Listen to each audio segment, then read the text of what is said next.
saya kerja gaji itu per bulan sampai tembus ke 7 juta lebih. Nah begitu saya jualan es, alhamdulillah gitu dari nominal sekian melebihi malah. Ternyata orang tua ya bercanda mungkin atau pembicaraan spontan. Ah lu katanya. Jualan es hasil segini, gue capek-capek nyekolahin, kata dari SD 6 tahun, SMP sama SMK 6 tahun, 12 tahun, lu cuma jadi jualan es, coy. Cuman hasil sekian ya alhamdulillah dah, gitu, kata orang tua begitu. Misalkan diameter tebunya besar, kita bagi dua seperti ini. Biar awet ya? Ya, biar proses ngepres tebunya bagus, airnya diproses dirahinya bagus, sama perawatan mesinnya pun jadi terjaga. Kita pakai mesinnya nggak jorok gitu, nggak jabrak.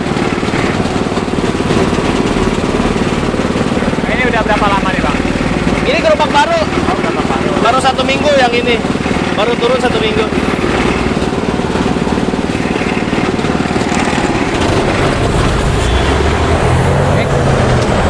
Kalau motong nih bang, Ya. isiannya nggak sekali banyak bang?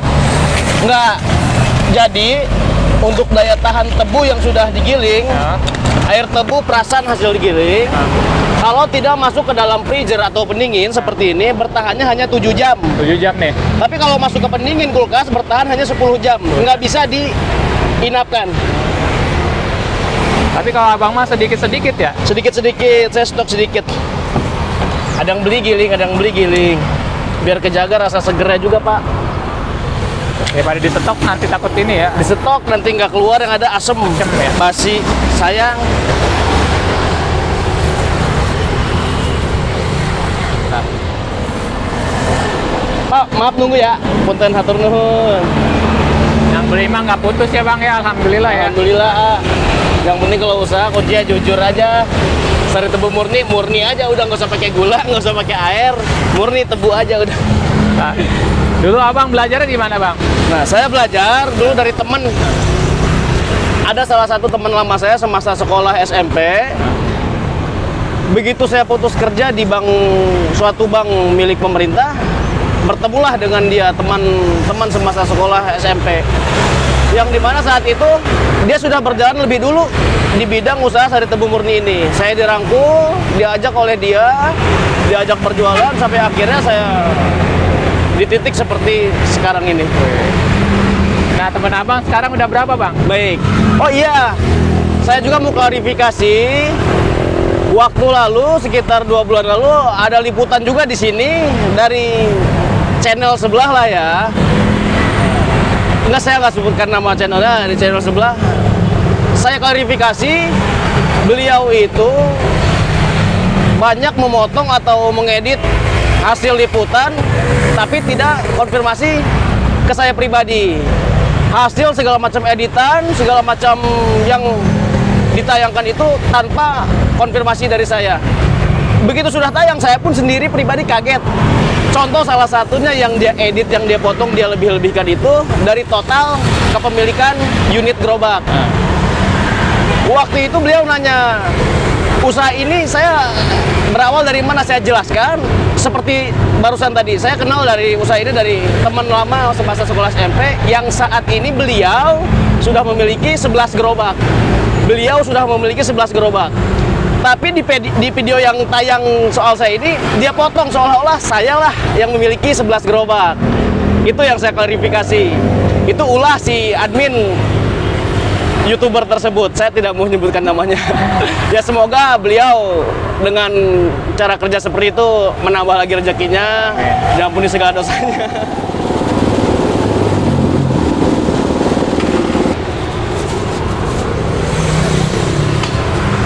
Tapi bang, Ya. dari kantoran tuh bang, Ya, kerja ngedorong-dorong gerobak, pernah ada yang mandang sebelah mata nggak sih bang? betul, bukan main. Jadi saya cerita untuk awal saya terjun dalam berjualan es sari tebu murni ini.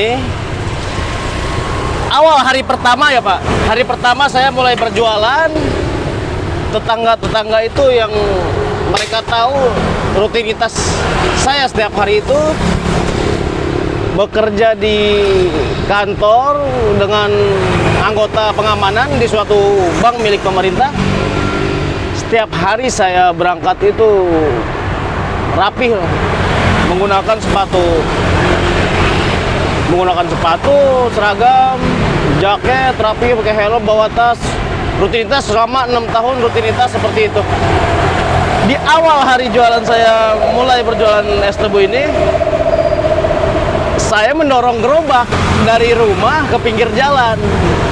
Nah, itu dari gang rumah saya sampai ke rumah kira-kira melewati sekitar 30 rumah ke dalam itu. Nah, selama 30 rumah itu setiap orang pasti nanya gitu, kok jualan gitu, kok sekarang jualan, emang udah nggak kerja, kok jualan. Nah, itu melewati 30 rumah, dari rumah sampai ke situ pun jujur saya sampai keringet dingin, sampai besoknya baru 1 hari jualan, besoknya saya udah libur lagi 2 minggu kita meriang. Kena mental itu akibat dari pertanyaan-pertanyaan tetangga-tetangga, oh udah nggak kerja malah jualan es pakai gerobak gitu. Mungkin mental saya sebagai pedagang memang basicnya belum ada dasaran untuk menjadi pedagang, belum pernah dagang, nggak pernah ada niat untuk dagang, dan langsung saya dagang gitu. Itu langsung kena mental, saya belum siap mental. Saya sakit selama 2 minggu, panas dingin. Setelah sakit itu sebetulnya gimana ya, ada renungan juga gitu. Selama saya sakit 2 minggu ada renungan, saya lanjut atau enggak. Misalkan saya enggak lanjut, ya keluarga mau pemasukan dari mana gitu. Memang ada unsur sedikit awal saya jualan es tebu ini itu ke unsur terpaksa sedikit, karena apa? Karena saya belum siap, jujurnya belum siap untuk usaha seperti ini. Saya paksa sedikit demi sedikit sampai akhirnya saya terbiasa. Terpaksa sampai akhirnya terbiasa, dan sekarang menjadi alhamdulillah Udah jadi pokok ya? Ya, sudah jadi pokok, bahkan bisa menjadi suatu bahan hidup untuk orang lain. Alhamdulillah ya. Nah, berarti abang udah berapa lama nih jalan nih? Untuk jalan usaha ini sudah berjalan 1 tahun 2 bulan. 1 tahun 2 bulan. Awal memiliki 1 gerobak dengan bendera 135, dengan angka brandnya itu 135.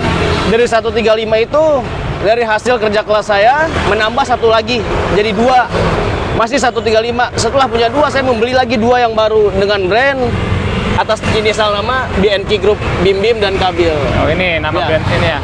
Brand ini yang akan saya garap ke depannya. Semoga dengan brand ini ada rezekinya ke depan, selalu bertambah terus. Tuhan selalu mempermudah segalanya agar rezekinya dilancarkan, ditambahkan selalu unitnya biar selamat. Hari ini bawa 2 ikat, itu 50 kilo. 50 kilo. Biasanya kalau weekend gini masih kurang 2 ikat. Biasanya begitu habis, pulang lagi ambil, nambah. Bisa sampai 3 sampai 4 ikat kalau weekend. Bang, kalau boleh tahu, ya? Kalau 4 ikat itu kalau jadi cuan berapaan, Bang? Jadi uang ya. Nah, kalau bicara masalah uang nih atau omset gitu, namanya kita usaha melalui jalur dagang, itu kadang kan nggak nentu. Cuman kalau untuk yang udah saya jalani selama ini, omset kita nggak usah bicara 4 ikat ya, kita bicara 1 ikat aja. Omset untuk 1 ikat tebu dengan berat 25 kilo itu omsetnya bisa jadi 300.000, minimal 280.000, standarnya 300.000. 300.000 ya. Nah, kalau weekend kayak gini abang buat 4 cabang butuh berapa ikat? Kalau untuk weekend gini biasanya yang selain gerobak yang di titik ini itu mereka habis 2 ikat. Nah, habis 2 ikat tuh, yang 3 itu 6 ikat, di sini bisa habis 3 ikat. Untuk 1 hari weekend itu bisa habis 9 sampai 10 ikat. 10 ikat. Ya. Siap. Weekend ya, kalau hari biasa. Kalau weekday Senin sampai Jumat, di titik ini yang biasa weekend 3 ikat, di titik ini habis hanya 2 ikat. Weekday. Nah, Senin sampai Jumat. Kalau yang di titik lain bisa sampai 2 ikat. Kadang standarnya dia habis seikat. Karena tingkat keramaiannya untuk titik ini berbeda. nah, keseluruhan berapa tuh, Bang? Kalau weekday? Ya, Keseluruhan berapa ikat abang biasanya? di weekday. Nah, 1, 3. Untuk weekday 1 hari bisa habis 5 ikat. 5 ikat. Ya, dari 4 gerobak. Alhamdulillah ya Bang ya. Ya, punten maaf. Harapannya ke depan apa Bang? Ini usahanya mau di franchise apa gimana nih? Betul. Untuk BNK Group, Sari Tebu Murni BNK Group, kedepannya saya akan, niat saya nih, akan saya kembangkan melalui sistem franchise. Bagi siapapun yang mau order unit gerobak dengan penggiling rakitan mesin penggiling tebu dan mesin penggerak sudah full seperti ini, bisa diorder di saya. Saya pun menjual bahan baku tebu hijaunya khusus untuk es tebu. Oh ya, untuk bahan baku es tebu beda. Tidak semua tebu bisa jadikan untuk bahan jualan es tebu. Ada yang tebu yang kadar airnya banyak tapi rasanya nggak manis. Ada tebu yang kadar airnya sedikit tapi rasanya manis, kan nggak seimbang, manis tapi airnya sedikit gitu. Nah, saya punya tebu yang kadar airnya banyak dan rasanya manis. Betul. Untuk teman-teman yang mungkin tertarik dengan usaha Sari Tebu Murni ini, silahkan bisa menghubungi saya. Bisa atau mau silaturahim ke lapak jualan silahkan, atau mau silaturahim ke rumah silahkan. Saya selalu open, selalu terbuka. Untuk ilmu usaha ini selalu terbuka. Saya nggak pernah memandang atau menilai orang sebagai pesaing dalam usaha. Saya percaya Tuhan. Rezeki saya di tangannya. Mau kalian jualan di depan saya dengan usaha yang sama, saya nggak takut. Silahkan aja. Mau siapapun yang belajar soal usaha ini, saya akan beri ilmunya full. Gratis Bang? Gratis. Gratis. Tetap ingat Tuhan, rezeki itu dari Tuhan. Jangan sesekali mencari uang dengan jalur berbohong atau tidak jujur. Jangan sesekali memandang orang sebagai saingan atau pesaing. Jalani aja, cari uang, udah cari uang.